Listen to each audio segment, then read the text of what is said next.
With the recent recession, after the GDP contracted for 2 consecutive quarters and downgrades by at least 3 major rating agencies, Finance Minister Gigaba is putting all stops to ensure that the country's economy does not deteriorate further. We cannot be passive participants in a society that we do not feel entitled or empowered to shape.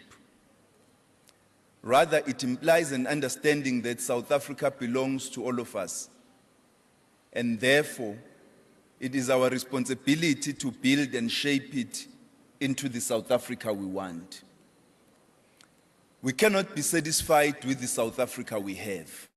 Moody's downgraded the country's rating with a negative outlook and kept the investment grade. Meanwhile, the ANC has expressed concern with the downgrade by Moody's, but analysts say government needs to do more than just talk. So South Africa has not been doing so well since 2008, partly also because of the world economy, and then partly also because of a local policy uncertainty and no decisive stance from the government and decisive leadership on where it wants to take the economy.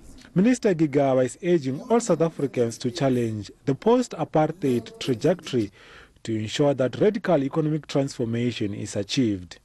Do you not realize that the political agenda of this is eventually to turn popular opinion against the government of change so that it becomes replaced by a government of the status quo and vested interests? With the country expected to harvest its biggest maize in almost 4 decades and output expected to be over 15 million tons, there is hope that this can boost the country back to its well and sound economic track.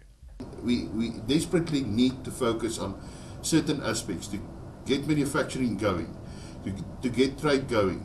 And so what can government do in the total system? Government need to focus to create an environment where people want to invest. Finance Minister Gigaba is expected to meet with business leaders to discuss ways of working together in achieving an inclusive economic growth. Mpomato, ANN7, Johannesburg.